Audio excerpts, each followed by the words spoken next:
Welcome to my channel. In this video, I will provide information on why we should visit the ancient city of Ephesus, its founding story, development, and decline. I will also share some quite interesting details. I hope you enjoy it. Happy watching.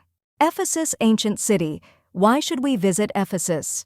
Ephesus, one of the most important centers of the ancient world, was continuously inhabited for approximately 9,000 years, starting from prehistoric times through the Hellenistic, Roman, Byzantine, Beylic, and Ottoman periods. Throughout its history, it has always been a significant port city and a cultural and commercial center. The founding story of Ephesus. In the thousands BCE, Androclos, son of Athenian king Codros, had a single purpose in life: to travel alone, cross the seas, and discover new places. He embarked on an exploration journey in the Aegean waters. However, according to their beliefs, they needed the approval of gods and oracles to establish a city. The oracles in Delphi told them that a fish and a boar would guide them to the place where they should establish the city. One day, while preparing to eat the fish they had caught, a boar suddenly appeared from the bushes, took the fish, and started to run away. Androclos killed the boar with his arrow. At that moment, he remembered what the oracles had said, and the city of Ephesus was established at that exact spot. The story of the city's founding is depicted on the friezes of the Hadrian Temple's wall and can still be seen today. Development of the ancient city of Ephesus. It is believed that the city of Ephesus was founded by warrior women known in Greek mythology as the Amazons.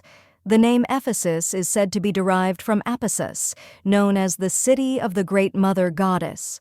It is known that the women who founded the city and the people of Ephesus held Androclos in great respect and affection, declaring him king for bringing them prosperity in a short time. The harbor began to fill up and turn into a swamp due to the alluvium carried by the Küçükmenderes River from the mountains. Following the invasion of mosquitoes, a malaria epidemic broke out. Upon the death of Alexander the Great, one of the landowners, General Lysimachus, took over the administration and concluded that it was necessary to move the city to a new location instead of cleaning the harbor. However, the people did not want to move away from the sacred temple of Artemis and refused to settle in the new city. General Lysimachus, with a clever plan, closed all the water channels of the city, causing flooding during the rains. The people, whose homes were flooded, realized they could not fight against this and agreed to move to the new city.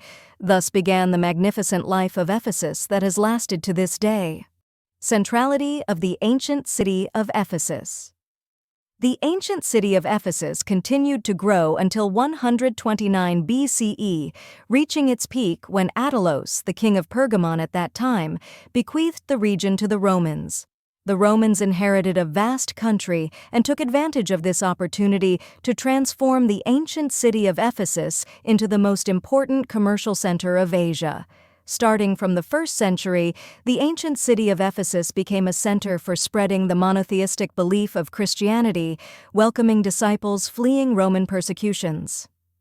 According to written sources, St. Paul stayed in the city for 3 years between 65 and 68 AD, delivering his famous sermons and urging his listeners to embrace the belief in one God.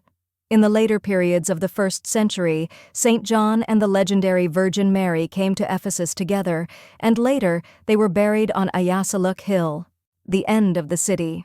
Life, which continued in prosperity until the end of the 15th century, became desolate by the 17th century, with only 100 people living and both animals and people perishing from malaria. By the 20th century, with the expansion of the plain due to the silt brought by the Menderes River, the ancient city of Ephesus, once a port city, was now situated 5 kilometers away from the sea. Interesting detail about the ancient city of Ephesus. The House of Love, brothel, a favorite spot for sailors arriving in Ephesus, is located at the intersection of Karite Street and Marble Street. According to legend, a secret passage was built between the Celsus Library and the Scholastica Baths to allow married men to secretly enter the House of Love. It is even said that the owner of the House of Love paid a considerable sum to the library for this passage. To attract the attention of foreigners arriving by ships, a panel depicting a left foot and a woman is placed on the marble road leading to the ancient theater. This panel is considered the first advertisement in history. The left footprint symbolizes the direction, the crowned woman figure represents beauty, and the heart shape represents love. Archaeologists believe that these figures were engraved on the marble road to help new foreigners find their way into the city. The crowned woman, heart, and left footprint are interpreted by archaeologists as, "Come to the house on the left for the love of beautiful women." The wealthy and noble men of the time, who were also quite shy, built a secret passage from inside the Celsus Library to the brothel across the street. This passage ran right under the marble road. Thus, these gentlemen would leave their homes saying they were going to the library, and after perhaps reading their books or not engaging with them at all, they would visit the House of Love. In this way, they would not be caught by their wives and would also earn the praise of being such a cultured gentleman from the outside. Interesting detail about the ancient city of Ephesus Part 2. Nike is the goddess of victory in Greek mythology. Her Roman equivalent is Victoria. Nike has the ability to run and fly at great speeds. She appears in human form. She is the daughter of Pallas and Styx, and the sister of Zealous, zeal, Kratos, strength, and Bia, force. The relief of the victory goddess Nike in Greek mythology was found in the ancient city of Ephesus in Turkey. The relief of the statue depicts her holding a laurel leaf in one hand and a palm branch in the other, in a horizontal position.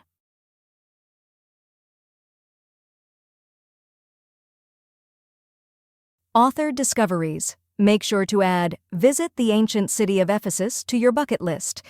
In the Ephesus Experience Museum located within the city, you can take a 9,000-year journey back in time. In the Ephesus Experience Museum, where advanced visual, audio, and digital art technologies are combined with realistic storytelling that appeals to multiple senses, you will feel and experience the story of ancient Ephesus filled with myths, heroics, achievements, and struggles with all your senses. Here is a short excerpt from the Ephesus Experience Museum. You can listen to the story in your preferred language through headphones within the museum.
Thank you for watching my video. Don't forget to subscribe to my channel for more content and turn on notifications to stay updated with my latest videos.